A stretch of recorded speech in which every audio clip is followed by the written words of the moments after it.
Welcome back to So Crazy. I'm glad you guys are checking out another one of my videos. If you have any requests based on the last couple of videos you've seen, feel free to put them in the comments, like, subscribe, and follow for more. So again, today we're going to look at the second part of my embroidery project. I've got to finish out these letters before I can add the lace and finish off these handkerchiefs. So what I'm doing right now, as you can see, is I'm using a longer backwards split stitch to outline the large letters. I've already done that to the E, and I'm working my way through the R. One thing I did do before I started doing this split stitch is I took some stabilizer and I added it to the back of the fabric instead of leaving it on the front. That's what those pins are holding in place.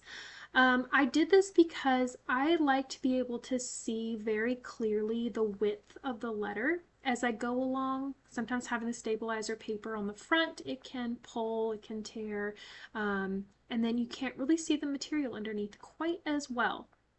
So for these bubble letters, essentially, I like seeing how it's pulling along the edges. I like seeing how the width changes. One of my later videos, you'll see that I go back over spots again and again because I don't like how short or how wide the thread is looking or how hard it's pulling. This polyester material definitely leaves spaces as the needle goes through, so you definitely notice a little bit of pulling more than with some other materials. Which again is why I use the smaller needle and I like to use the stabilizer.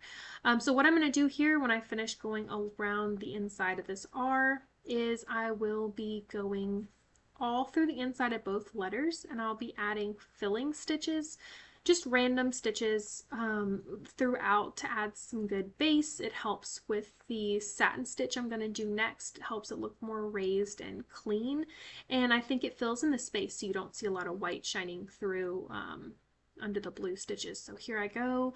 I'm going through the R here. I won't show the E in this video, but I will show my next steps as I start the satin stitch, as I fill in those spaces. And then at the end of this video, you'll also see kind of what the letter is going to look like at the very end. I'll show the finished the first handkerchief I did that's already finished. I'll show that one so you can kind of see right there. There you go. That's what it's going to look like.